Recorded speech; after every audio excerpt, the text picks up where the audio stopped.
All right, y'all, welcome to the Scott Horton Show. I'm the director of the Libertarian Institute, editorial director of antiwar.com, author of the book Fool's Errand, Time to End the War in Afghanistan, and the brand new Enough Already, Time to End the War on Terrorism. And I've recorded more than 5,500 interviews since 2003, almost all on foreign policy, and all available for you at scotthorton.org.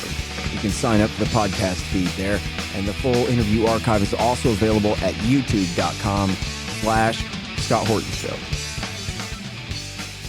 All right, you guys, on the line, I've got Eli Clifton from responsiblestatecraft.org, the Quincy Institute website there. How Twitter hid U.S. military info ops from the public. Welcome back to the show, Eli. How you doing? I'm doing well. Thanks for having me. Very happy to have you back on the show here. And so this is one part of the Twitter files that have been released so far. And there's a hell of a lot, but you're focusing on some military info ops that I gather were directed mostly at foreigners, or is that even correct?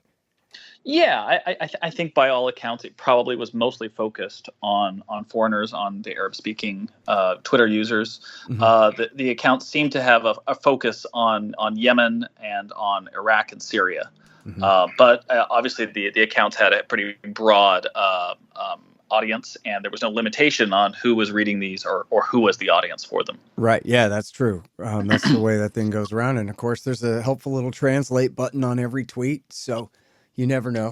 Exactly. It's the very nature of the platform, right? Mm-hmm. Is that while you could say that they're targeting a certain audience, there's no way that it actually can be limited to that, which is, I'd say part of the feature of Twitter, not necessarily a problem. But if anybody tells you that, it was only targeting a foreign audience, that's just an abject lie, because the way the platform works is that you can't do that. Right. They could be directed toward that, and that could be their excuse that they hide behind. But it's certainly no ironclad rule that somehow a tweet sent east stays that way or something like that. Of course. The platform is what the platform is. Now, so of all the different tranches of the Twitter files that have come out, this is from the stuff that went to Lee Fong at The Intercept. Is that correct? That's right. Okay, so give us the breakdown here about what we're talking about. So what Lee was provided by an attorney, I believe, at Twitter as part of Elon Musk's efforts to supposedly offer greater transparency into what the social media company had been doing before he purchased it, was a set of data showing and emails showing Twitter employees engaging in so-called whitelisting at the request of CENTCOM, the U.S. military, effectively, who were asking Twitter employees to verify or to otherwise amplify or to ensure that their accounts were in no ways buried in the Twitter algorithm. And there were a whole list of accounts that were sent to Twitter by CENTCOM, and this was starting in 2017. And some of those accounts are actually still active. But what's kind of interesting is at the time that CENTCOM asked for it, there's nothing inherently the matter with this. So what? They're setting up accounts. And some of these accounts actually said that they were U.S. government or CENTCOM at the time that they set them up. But in the time that passed between when the requests were made and, now or even a year or two after the request in 2017, some of these accounts changed their profiles, some of them, and managed to keep their verified status in some cases. But the bottom line is they started to conceal their U.S. government affiliation in order to spread the message about sometimes drone strikes in Yemen or anti-Iran messages in Iraq or promoting U.S.-backed militias in Syria to seemingly becoming either from the region or from individuals who wanted to amplify this instead of the truth, which is that it was coming out of CENTCOM. Mm-hmm. And then, so now take me through and help me understand all these Twitter policies about what they're supposed to declare and when, according to their own rules anyway. Well, one quality here is that a very simple one is that you're not supposed to be, if you're a verified account, you're not supposed to be changing your identity or concealing who you are. Now, with Twitter Blue, obviously, and with Elon Musk's experiments with selling subscriptions, some of that's been tested in ways that it perhaps hadn't in the past.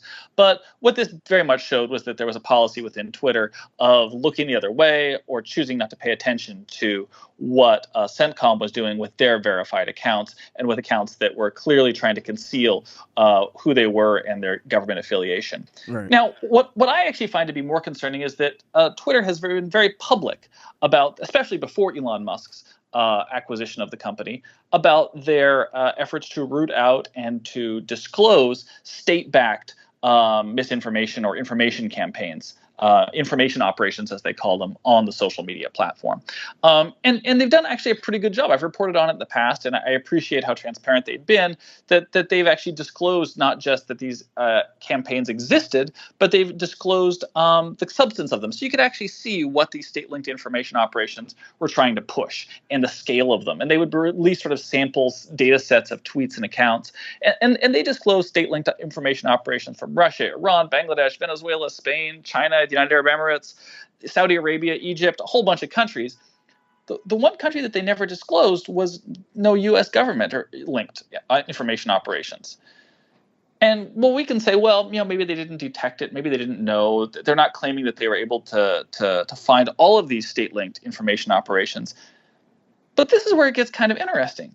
They actually did, because they know that this information operation existed, because they previously, via a data set that they released to Stanford University and some other researchers, I believe it was earlier in the year, they actually were able to show that these researchers were able to detect these CENTCOM operations. It made the news. It was in major media. And the interesting thing is, despite Twitter having provided this data to these researchers and it being written up in a number of publications, Twitter never put it on their website that's supposed to be where they list these state-linked information operations. And that continues to this very day under Elon Musk. So I would argue that not much has changed under Elon Musk. I don't believe that the disclosures that he made under the Twitter files when it comes to the state-linked information operations are all that different than what had already been disclosed to these research groups who proceeded to publish their findings, which very much reflected what these internal emails at Twitter showed. And they still have not, under Elon Musk, added anything U.S. government linked to the state-linked information operations disclosures on the Twitter website. Well, and I mean, Musk has said, oh, the FBI, I like them mostly, except for a couple things or something, which in other words, he's not firing them. That's right. And, and whether or not these pressures are being applied or whether he's feeling them right now, the truth is that he actually has perhaps the U.S. government has a bit more leverage over him than they did over the previous management of Twitter because of Musk's SpaceX U.S. government contracts, which are really, really big. It's a large portion of the company's revenue streams, at least especially going forward, are going to come from both NASA as well as DoD contracts for satellite launches as well as launching astronauts. Right. I mean, it's funny because they could just cancel his contracts. I don't know how many other options they have at this point, but they certainly could make life difficult for him. And then what's funny is everybody knows, right, that there's no law. It's all politics. The First Amendment, you might think, would protect a guy with a Twitter from being, persecuted on his government contracts from his other company or something like that. But come on, that's not the way it works at all. If he makes the national security state angry, they're going to find ways to get back at him. And so, as Dan Rather might say, he doesn't need a memo to tell him how close to the line he can skate, without. In fact, I'm surprised he's gone as far as he's gone. But of course, it's sort of like the Pentagon Papers. It's all about the last guy's administration. Well, I think you're onto something there, that there's so much of this that he wants to frame it as being, look at what the previous management did. And that's very much, I think, why he chose to release particularly, all of the Twitter files. But this is the one that I think kind of shows the greatest degree of, frankly, hypocrisy. That he wants to say, well, hey, look at the previous people. Here they are talking to CENTCOM. Here they are greenlighting these accounts, whitelisting these accounts, never banning them. But then you look at, well, you know what? Obviously, you have access to this information now. You can suspend these accounts. Several of these accounts are still operational, as Lee Fan pointed out. You could add data about them and disclose them on the state-linked information operations portion of your website, which hasn't been updated since he took over the company. He hasn't done that. And it starts to raise questions about, so what is the point of this exercise? That you release this information that only kind of confirm what we already knew, that the previous management's release of this information to outside researchers. Again, the company didn't take any measures, it seems like, to curb what was going on. But it's not like Musk has taken any efforts either, other than releasing the emails showing that these indeed were whitelisted by Twitter, which I think we all can have guessed that by now. But the question is, do you intend to do anything about it? Do you intend to take any actions that the previous management did not take? Do you intend to actually shut this down? And do you intend to disclose it on your website in the ways that you disclose other state-linked information operations from other countries? And so far, the answer to all those questions is that he's not interested in doing that and doesn't intend to take those actions. Yeah. You know, I have a buddy who, I mean, I know this guy. He's a salt of the earth kind of guy. He would never say a bad word or anything like that kind of a guy. And he got thrown off of Twitter. And that also goes for, like, he would never threaten anyone or cross any sort of term of service that you could think of. But he's an Armenian, and he's terribly upset about what Azerbaijan is doing right now. And that's what he talks about. And they kicked him right the hell off of Twitter. Like, all the way. One strike. No appeal. You're done. And, you know, like, it had to have been the Azerbaijan lobby ratted on him, right? Nobody else cares. Right? Like, it is almost certain that some law firm or some professional entity went, you know, Googling around looking for people who are crossing the Azerbaijan party line on Twitter and then tattletaling on those people and by hook or crook trying to get them kicked off, and it works. Right. And you know what? I have this sort of, issue with the way that we talk about Twitter being, a bastion of free speech, or somehow, or in many ways protected by the First Amendment. And in many respects, it's not. This is a private platform. And that is what it is. You can like it, you can dislike it, but I don't like it when it's misrepresented as being something that is upholding these values. And so far, I think, Elon Musk, if he intends to make it this bastion of free speech that he talks about, he has a long ways to go. And I don't think that the disclosures that he's made through the Twitter files have thus far shown that he's any more committed to it, because it actually requires not just disclosure of what the previous management did. I nearly said previous administration. The previous management did. It requires taking tangible steps to show that you're not going to make the same mistakes and that you're going to try to address these problems. And, unsuspending a few accounts of provocateurs maybe that's a nice first step. But if you're concerned about free speech absolutism, but it also means, living up to your own company policies about transparency around state-linked information operations, if that's something that you still claim is important. Now, that's something the previous management's policy is that they said, and, credit to them, they did at least say this was an important issue, that, state-linked information operations is something that they don't want on their platform and that they think it's important that the public knows about. And what would be nice to see now is him sort of follow up on that policy and show that he's willing to go further with it than the previous management was, and that would involve actually disclosing that the U.S. government has used the platform as part of state-linked information operations. Yeah. Well, I'm not going to be happy until they turn that hall over to Ali Abu Nima, because that's what I'm most interested in. Aren't you interested in the Israelis' role in getting Palestinians and their partisans silenced on this thing? Absolutely. It seemed as if they had a rather direct line to Twitter to try to shut down accounts. I think a variety of folks did. I suspect the Saudis had a pretty direct line as well. When you say it appears, based off of what? Oh, just the speed with which accounts seem to have been shut down when they had, for instance, talked about Palestinian rights, when they had been in some cases critical of MBS.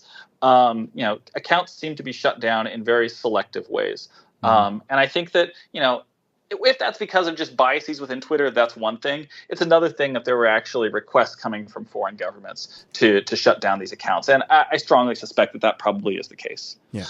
Well, and like I was sort of daydreaming there, imagining what probably happened here, right? Is how does any foreign government operate in the United States? Well, they hire a law firm, or they hire a PR firm or a lobbying group, and then they just act as unregistered foreign agents and do the intervening, right? Yeah, or registered foreign agents for that matter. Yeah. Um, yeah, which is, if you take the registered and the unregistered, you're talking about the entire population of Washington, D.C. at this point. Um, it sure seems apparent that the foreign lobbies have more sway than the American people do in any meaningful sense. You know what I mean? If you look at, Oh, absolutely. And I mean, all you have to do is, and I'm not saying it's everything, but when you look at the sums of money being put into, into the registered foreign agents, I mean, it's tens of millions of dollars coming from especially Gulf countries every single year. And, you think about it and say, well, is that a lot or is it a little? And you got to think, well, it's kind of relative, right? I mean, okay, so, let's say the Saudis spent $20-30 million in a year on registered lobbyists. And you think, well, okay, that in the big scheme of things, that's not a lot of money, considering the scale of Saudi's economy, considering the scale of the weapons that they're trying to get a congressional approval for being exported to Saudi Arabia. Maybe it's not that much money. But then you think like, well, it isn't, and they're getting a huge return on it. And who's on the other side of that? Most lobbies exist in competitive spaces. This might not be that competitive, the foreign lobby market, as it were. right. And, when the Saudis dump a few $1 million in, they're probably getting a very big outsized return on that spending in terms of their ability to shape U.S. policy. I think it's the same for the United Arab Emirates as well. Yeah, no question. I mean, you see it. I remember, well, my whole life, not just, the first time, but I'm always kind of floored about how small the donations are that make such a difference. People are like, man, look at this senator gets more money from Lockheed than his, the 5 closest guys next to him. And it's $50,000 a year. It's like, Exactly. that's all it takes to buy one of these guys? A couple of nickels? That don't even belong to them. A bunch of taxpayer nickels they're recycling back into the bribe machine for just, not even pennies on the dollar. It's ridiculous. No, I think that's such an important thing to look at and to contemplate. Well, why is that? Assuming that that people are putting this money to members of Congress or into lobbying operations because they do think there's a tangible return on it. Why is it that such small sums of money seem to make such a difference? And I think that, again, I go back to there's nobody on the other side spending money. Mm-hmm. And putting aside the money issue so much, there's also just they see very little cost in any other political sense, right? That what's the downside to doing what Lockheed Martin wants? What's the downside to doing what Saudi Arabia wants? And it might just be that there's just not that much cost there. It's all upside, as it were. Now, does it make the world a worse place? Quite possibly. Does it make U.S. national security perhaps worse? Quite possibly. Mm-hmm. Does it reallocate, taxpayer dollars in ways that are probably a pretty poor return for taxpayers? Quite possibly. But those aren't things where you really feel the cost immediately as a politician, or maybe at all. And I think that's one of the reasons that these relatively small sums of money can just seem like, well, it's all pure upside to just, do what these lobbies want. Mm-hmm. And that, the amount of money involved can be laughably low. It's interesting to me. I mean, I guess once you're a millionaire, certainly a billionaire, you have too much at stake. But, well, certainly for a billionaire, but it seems like there are enough millionaires in this country. There's 50,000 millionaires or something in America, something like that. Some huge number. It seems like there would be enough who would say, well, what the hell? I'll do it. I'll put up a fund for, hey, if you're afraid that you're going to lose AIPAC money if you vote against them on something, don't worry about it. We got your back. Just let us know and we'll fill in that gap. They gave you $5,000 last time. We'll give you $10,000 this time if you're going to vote your conscience instead of the way a foreign lobbyist insists. And just sounds affordable, frankly, Well, I think I think this is kind of an interesting question. We're well off topic here, but I love this conversation. But I think that there's this quality that, funders are drawn to, understandably, I think, to addressing the biggest lobbies, right? That, they see the oil and gas lobby, they see the gun lobby, and those companies and those organizations, they spend a lot, regardless of which side of the issues you're on. You can see that there's a lot of resources going into that. So I think for whatever reasons they're drawn to trying to counter those lobbies, which cost a lot more money. For a variety of reasons. Maybe they just are higher, ranked in people's minds as social issues. They're just more lightning rod issues for people. What can I say? Right. Abortion, same-sex marriage, guns, taxes. These are things that most people have a strong opinion about. And that obviously, I think, increases the amount of money that's on either side of these lobbies. But it also means that people, when they want to counteract one side of that, are more willing to put money in. Whereas Saudi Arabia or APAC, UAE. That's just something that, frankly, just fewer people, I think, rank as a high, salience issue for them. These are just not the lightning rod issues that most, people engaged in politics are. It's not their first and foremost issue that they care about. I think it's unfortunate because, these are issues that actually do impact people a lot. They impact people around the world, for that matter. And they impact our national security. They impact our economy. They have so many impacts on Americans' lives. But I think that degree of detachment, the fact that there's Twitter accounts that are tweeting about drone strikes in Yemen, most Americans would say, well, why do I care? After publishing the article I did about it, a lot of people were saying, well, good, I see no issue. CENTCOM can do what they want. This is about a war on the other side of the world. Why should we care what the U.S. government is doing with Twitter? Yeah. Well, and I love these examples, right? These examples are propaganda against Iran in Iraq, where you might remember that we fought two full-scale wars for Iran in Iraq, 2003 through 8 or 11, however you count that, and then 2014 through 18.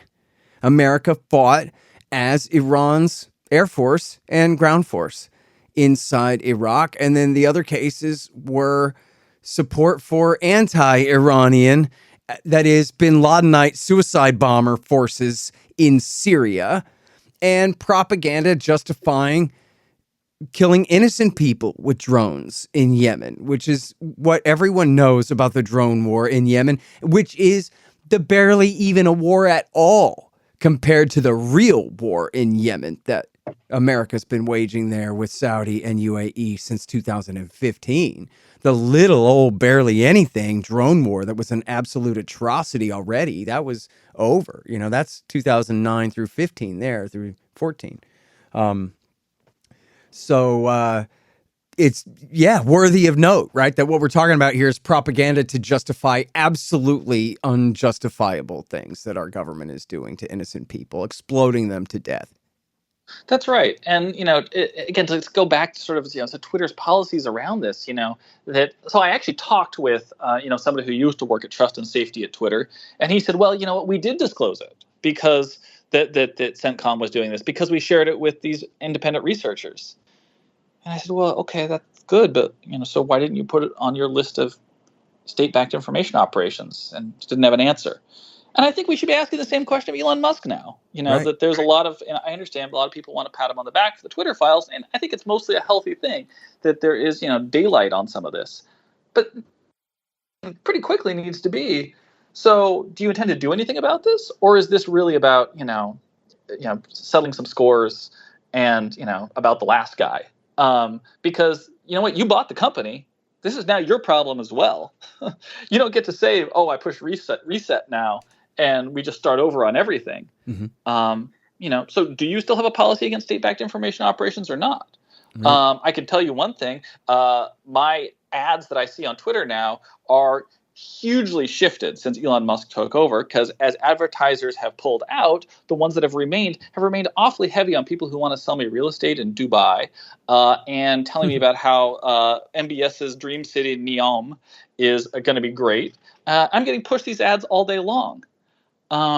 So, I think we should start to ask, what's going on here? Who's paying for the ads now? And again, are you serious about disclosing state-backed information operations? And if so, the bare minimum seems like, so you wanted to disclose the ones that you wanted to score some points off of through the Twitter files. Mm-hmm. You've already disclosed it. He's already retweeted about it. He's retweeted Lee talking about the CENTCOM operations. So, do you intend to do anything about it or not? Yeah. Because some of these accounts, as I was saying, they're still active. Well, and there's what should be a huge scandal right now is this Palestinian journalist, Syed Arakat. Mm-hmm. He, tell us about him. I'm sure you know more about him than I do, but this is a big deal going on right this minute. I haven't been following it too closely. I've just seen some of the top lines about it. So why don't you tell me about Well, it? Since I mean, I think you've been following it more closely. so he's, I guess he's Al-Quds Al-Arabi, which is, you know, the guy that interviewed bin Laden, the absolutely fantastic journalistic enterprise out of England there, if it's the right thing I'm thinking of here. And their Washington correspondent, I guess their State Department correspondent, more than anything. His name is Syed Arakat, and he's been banned from Twitter without explanation. They just kicked him right the hell off of Twitter. And this is a guy who, I don't know, someone in the audience might be picturing some angry person with a green bandana and an AK-47 or something, but this guy sits next to Matt Lee from the Associated Press at the State Department briefings every day in a coat and a tie. He's a reporter. I've seen him. I mean, he's very level-headed. There's nothing extreme going on there. Absolutely not. Yeah, he's what you would think of a guy, in his late 60s or early 70s who's a journalist for a living. He looks like exactly what he is. You know what I mean? And then, so in other words, he didn't call anybody a bad word or make any threats or cross any line. He's not some partisan of Hamas or something. He writes for Al-Quds Al-Arabi, for Christ's sake. Might as well be the New York Times. Well, okay, that's not fair to Al-Quds Al-Arabi, but I mean, they're good people. Nobody suspects them of being, Islamist terrorist simps or anything like that. They're good journalists there. Yeah, I mean, and I think that's, it's been time and time again we've seen Palestinians and Palestinian journalists who seem to, run afoul more quickly, I should say, to put it nicely, of, Twitter's trust and safety policies in being suspended. It's really quite noticeable, and that's something that certainly predates Elon Musk, but it seems to be ongoing. Again, I just come back to this. It's like, okay, Elon Musk wants to talk about things that have happened at Twitter that shouldn't have happened. But you only get to blame the last guy for so long before eventually it's like, well, as I say, like these accounts that were set up by CENTCOM, they're still operating. Right. At a certain point, you don't get to blame the last guy for that. Yeah, seriously. Hey, y'all, you should sign up for my Substack. It's scotthortonshow.substack.com. And if you do that, you'll get the interviews a day before everybody else. But not only that, they'll be free of commercials. How do you like that? Pretty good, huh? scotthortonshow.substack.com. Hey, y'all, libertasbella.com is where you get Scott Horton Show and Libertarian Institute shirts, sweatshirts, mugs, and stickers and things, including the great Top Lobsters designs as well. See, that way it says on your shirt why you're so smart. Libertas Bella, from the same great folks who bring you ammo.com for all your ammunition needs, too. That's libertasbella.com. Hey, y'all, Scott Horton here for the Libertarian Institute at libertarianinstitute.org. I'm the director. Then we've got Sheldon Richman, Kyle Anzalone, Keith Knight, Lori Calhoun, Jim Bovard, Connor Freeman, Will Porter, Patrick McFarlane, and Tommy Salmons on our staff, writing and podcasting. And we've also got a ton of other great writers, too, like Walter Block, Richard Booth, Boss Spleet, Kim Robinson, and William Van Wagenen. We've published 8 books so far, including my latest, Hotter Than the Sun, Time to Abolish Nuclear Weapons, and Keith Knight's new Voluntarist Handbook. And we've got quite a few more great ones coming soon. Check out libertarianinstitute.org/books. It's a whole new era. We libertarians don't have the power, but we do have enough influence to try to lead the left and the right to make things right. Join us at libertarianinstitute.org. Well, and as you said, and I'm glad it's so important that you wrote it in your article and that you mentioned it here, is that this is not a self-made man. And this is a guy who's made his money, even, his car company, at least at first, I don't know all the details of this, but was very dependent on federal government kickbacks for people who buy these cars at what would be otherwise unaffordable prices in the market. And then, his major thing, especially now that it's, the boom has busted and Tesla stock and Twitter stock prices are through the floor and everything, he's more dependent on the Pentagon than ever before. In fact, I think I saw a tweet where he said, let me see if I can find it because it would be right here near the top here, where he celebrated the huge number of rocket launches in the last year. Was it 60 rockets went up or something? He says launched 61 of 2022. Congratulations to SpaceX. So we're talking billions of dollars there, and we're talking about without that they could somehow cut him off or at least make life much more difficult for him there.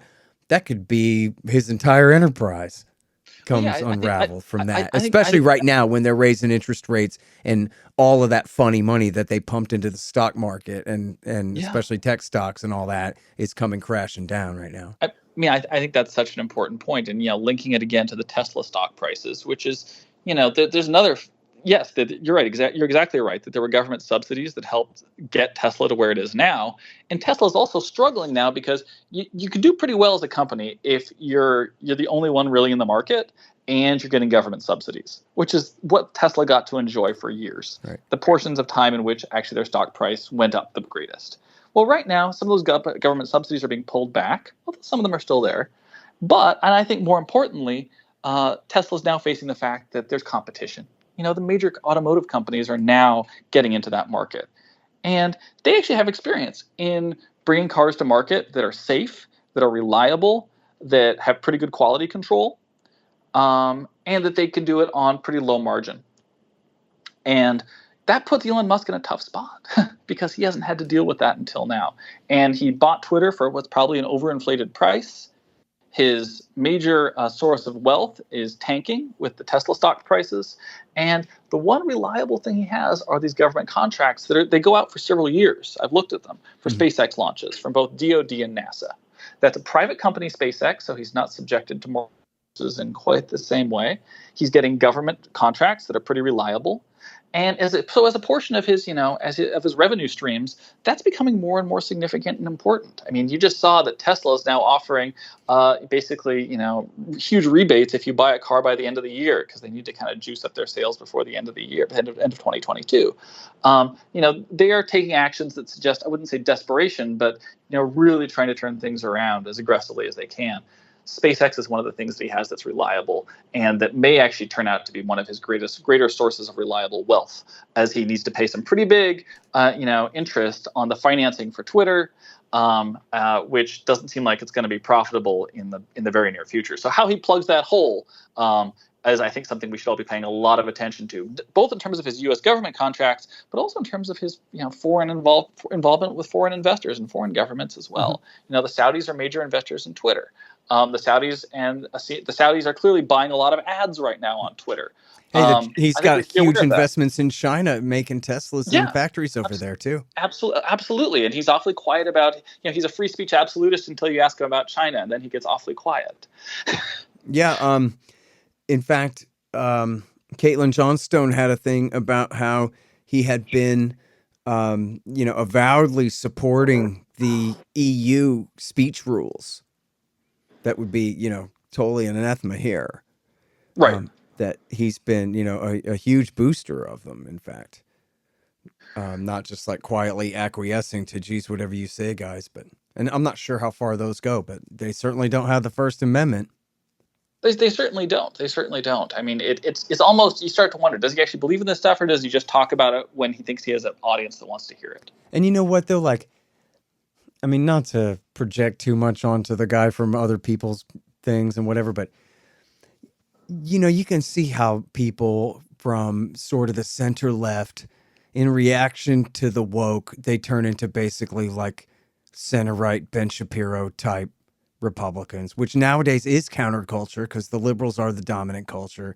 So now, as they put it, being right wing is punk rock or whatever. And so then this is like the intellectual dark web is people like Ben Shapiro and Jordan Peterson and Elon Musk, who all they've done really is move one click to the right. They haven't really learned anything at all. They just got repelled by the left enough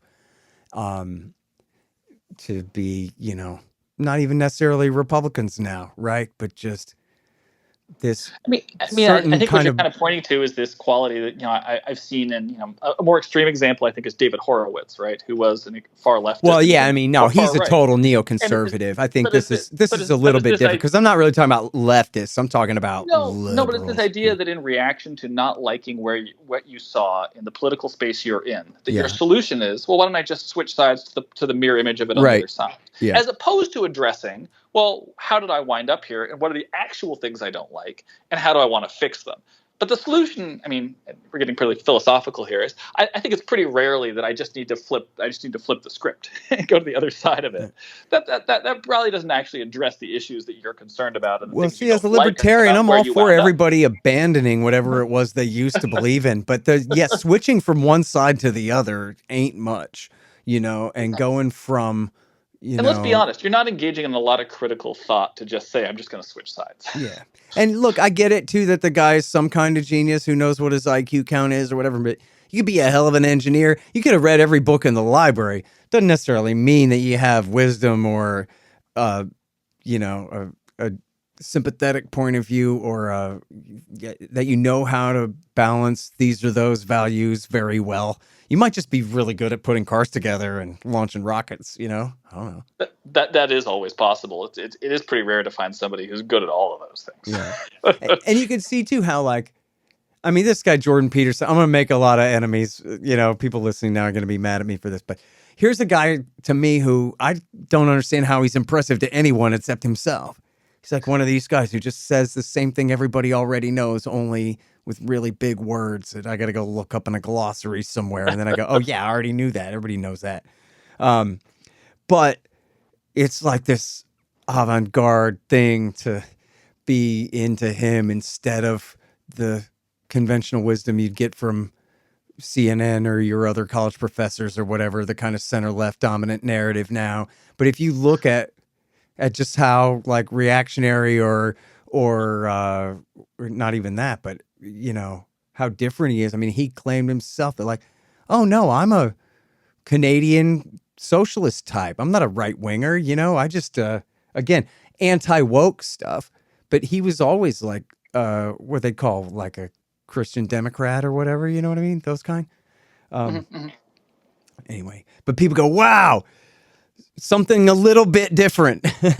I'm blown away. That's the thing. You can't go too different. Yeah, I guess not. And maybe we're seeing that at Twitter. It's like you're willing to talk about the problems of the past, but are you really willing to go different and actually make a difference and actually change things? Right. And look, there's a point of view too that's fair enough, especially for a guy as influential as this guy, that if he's going to completely turn against the left and the right and be a libertarian, well, does that mean he wants the Libertarian Party to run and win the presidency and all these things? He's not going to get invested in stuff like that. The Libertarian Party's not supported by any billionaires at all. It's which just goes to show how much billionaires like free markets. They don't very much. But you know what I mean? There would be all kinds of things if he was to move further left or whatever, be all these other questions built in with that.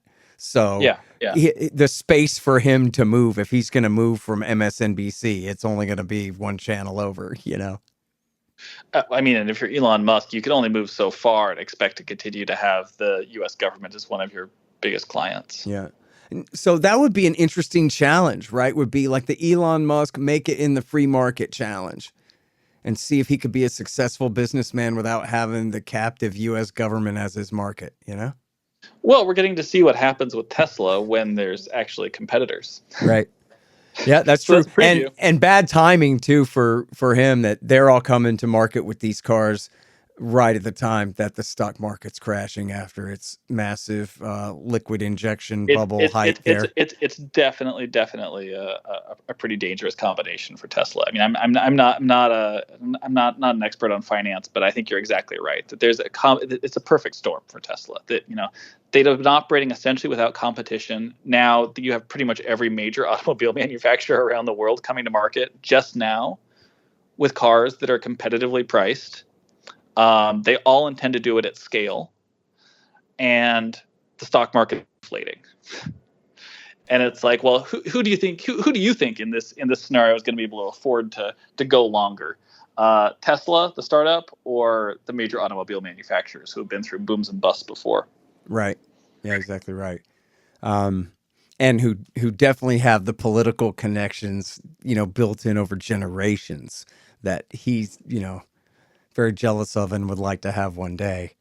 But so anyway, before I let you go, I did want to ask you real quick about this one that you wrote at Responsible Statecraft. DC think tank puts hawkish former Aussie PM on China Center board.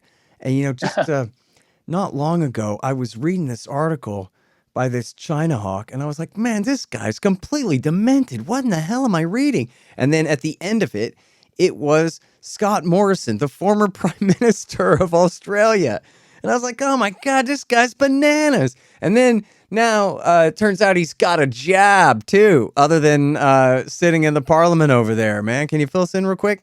Well, yeah, I mean that's exactly what it is. He's a sitting member of Parliament. Let's put aside the fact that he's the former prime minister. He's a sitting member of Parliament in Australia, and he just was put on the China Center board at the Hudson Institute, which is based in Washington D.C. It's a sort of hawkish think tank, and their China Center is, needless to say, hawkish. The other board members are Mike Pompeo and Paula Dobryansky, and this kind of raises some interesting questions about, well, how or if the Foreign Agent Registration Act is enforced, because by all outward appearances, the Hudson Institute's China Center is now an agent of a foreign principal. It doesn't matter if that foreign principal is the prime minister of a foreign country or an ice cream salesman in Sydney, as was put to me by one of the experts. The point is, he's a foreigner. He's not a U.S. resident or a U.S. citizen.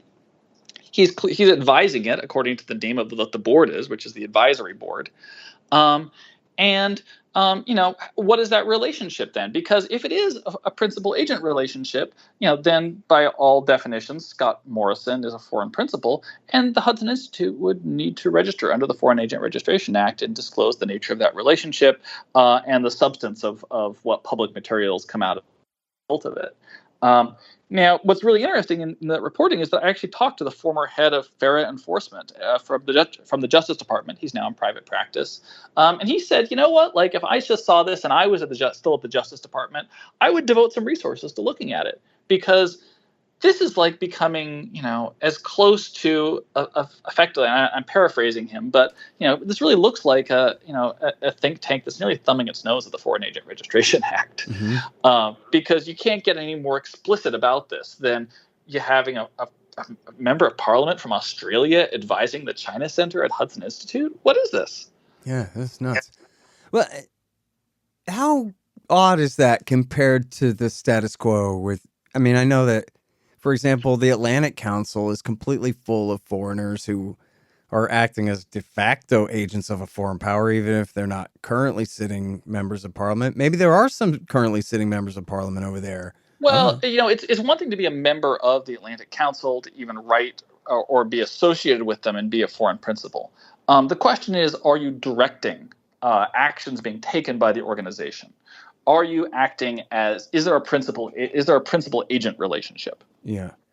And what about just writing articles? That'll be sort of like, what if the Hudson Institute had a sitting member of Parliament from a foreign country? It doesn't matter if they're even a member of Parliament, but a foreigner on their actual board. That's kind of what you'd be looking for. Yeah. So I understand what you're saying about sort of foreign influence in Washington. Atlantic Council also gets a lot of funding from foreign governments, as does the Hudson Institute, a bunch of think tanks in Washington. It's something I've written about. I think it's actually hugely problematic. And the Quincy Institute, I might add, does not take money from foreign governments. But I think that, the question about the funding, they can always dodge the FARA aspect by saying, well, just because I'm funded by them doesn't mean that I'm their agent. It doesn't mean that money comes with any strings attached. Now we can all, wink and nod at something like that because we all kind of know probably how that plays out. But, right. From a strictly legal standpoint, it's possible there is no contract that they're going to produce, work on X, Y, or Z or push certain issues. Right. Now, when you have a foreigner directing a program or advising a program, that's getting awfully close to something where it's like, how is this not a principal agent relationship? You'd have to. That's more the question now: is how is it not that? Mm-hmm. One time, Eli, I went to this thing. I can't remember what event it was, but then afterwards we all went to the bar to drink, and this guy said, "You know what we need to do?" Oh, it was in D.C., an event in D.C., and a guy said, You know what our faction needs to do here? We got to raise money from foreign governments. You know, the kind of people who are on the outs with the American empire. Get them to give us some real money because they're governments. They have it. And that way we can really form our own kind of lobby and think tank. And I'm like, this guy's an FBI agent. Get him away from me, right? Like, what does he say? Well, I don't want anything to do with this. And everybody don't trust this guy. I don't know who he was, but I don't like that. The idea that the anti-war movement would take money, what? We're going to, from the Ayatollah, is going to support, the Libertarian Institute so I can write stuff about how he's not making nukes? No, I don't want that. I can't take, what kind of conflict of interest would that raise? There's no way in the world. And yet for the Hawks, of course. But take money from the Germans. It's such an outside the beltway perspective that you're bringing here, because in Washington, I think it's actually more normal than outside the norm. I think that just kind of goes without saying, is that if you're looking for funding, you try to figure out in some cases which foreign governments would be willing to support your work. It's just crazy. It's wild, but I think it's far more common than we actually realize in many cases. I mean, was there ever a time in history, or would it be just totally insane if I was the president that I'd pass a law? We have a thing where, look, if a foreign government wants to talk to our government, they can have their ambassador talk to our State Department, and that's it. And it would be illegal for them to donate money to a think tank full of Americans, register as a foreign agent and all of this stuff. No, they can send their ambassador. Well, I would be happy if they would just if these think tanks, when they take the foreign money, if they are indeed taking direction about what they intend to use it for, and if it's being used to influence the public debate, to disclose it under the Foreign Agent Registration Act. I think there's a vast under registration and under enforcement of the act. Yeah. It's just, I don't think Americans, understand or would accept the idea that if you were to say to them, listen, you know how it is in Washington, it's ruled by the most powerful lobbies like banking and agribusiness, Israel, Saudi Arabia, Germany, England, and what? People would be like, what? The gun lobby, the AARP, and the Germans spend a ton of money influencing how Congress votes. Well, look, some of those things don't belong on that list. Like all of those foreign governments don't belong on that list. Whatever you think of the gun lobby, pro or con, or whatever you think of the old people lobby, pro or con. Those are Americans. This is our country. What the hell are we even talking about? Yeah, I mean, and I think there is, growing public awareness, which is the one positive thing I can say right now is, there is legislation that's been introduced that would try to curb some of this by requiring think tanks to disclose their foreign government funding, and even also prohibiting former executive branch officials and members of Congress from going through the revolving door and going and working for foreign governments in their lobbying operations after they leave government. So I think that there is growing concern, and say what you will about I think a lot of bad things came out of Russiagate and out of the Trump years in terms of how we talked about foreign influence. But, people's concerns about it have gone up. And, I think that is one of the few constructive measures I've seen that people are trying to take hold of is, hey, maybe there is a problem with the think tank sector. That's a good point. And that's something that the national intelligence agencies as well have apparently been talking about in classified reports that the Washington Post reported on, which were really interesting. John Hudson did some great reporting on it, which is basically saying that the intelligence agencies are seeing, among other foreign influence concerns, specifically by the UAE, their funding of think tanks. Mm-hmm. And that they see this as being, a potential U.S. national security threat because of the ways in which the UAE has managed to sort of ingratiate itself in Washington through a variety of methods, but the think tanks being one of them. So I think that, hey, the fact that Congress, the fact the intelligence agencies, and I don't look to them as exactly always the most ethical or the greatest, or the best measure of our concern about foreign influence. But the fact that they are publicly talking about it and sounding the alarm, hey, that's better than where we were a year or two ago. Right. And look, now we all have our sites. And you know what? And they happen to be right. Yeah, absolutely. Well, and now thanks to you, we all have our sites trained on the Australia lobby. Those welfare mongers, they just want a bunch of free submarines. And this guy wants his kickback, Morrison. We've got to stop them. All right. Thank you, man. You're great, Eli, for I don't know how many, 10, 15 years I've been dependent on you and your great journalism. Thank you again for your time on the show. Hey, thank you so much. The Scott Horton Show, Anti-War Radio, can be heard on KPFK 90.7 FM in LA, APSradio.com, antiwar.com, scotthorton.org, and libertarianinstitute.org.